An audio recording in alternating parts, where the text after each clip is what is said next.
In today's video, I'm going to teach you how to reset Shopify theme code easy. If your storefront code is messy, or you just want a clean slate, the fastest, safest way to reset a theme is to add a fresh copy of that theme and publish it. I'll walk you through it clearly so you know exactly what's happening at each step. First, open your Shopify admin. From the left sidebar, go to Online Store, then choose Themes. This is where all of your current and archived themes live, and it's the control center for everything we're about to do.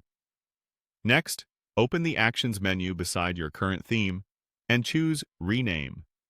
Type a label like Highlight to make it clear which one is your existing version. If you decide not to change the name now, that's fine.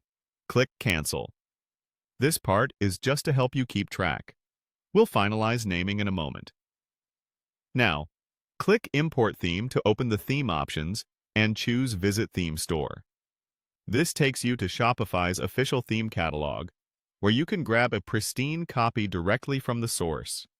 Use the search bar to find your theme.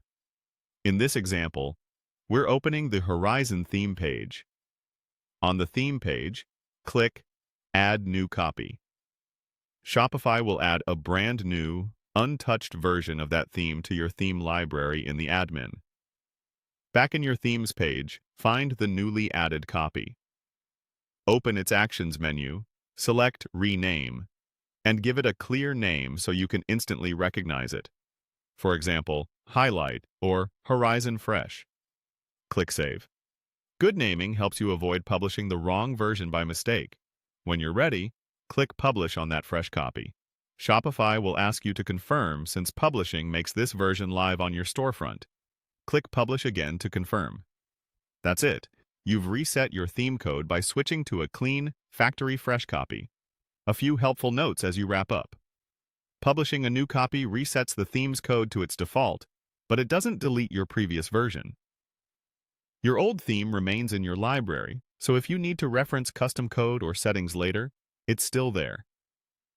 Keep in mind that a brand new theme copy won't include any customizations you made in the editor or in the code. So, plan to reapply your settings, copy over content, or reinstall any needed apps or snippets. If you rely on custom code, take a quick note of key tweaks before you publish, so you can reintroduce only what you truly need. And that's the clean, reliable way to reset your Shopify theme.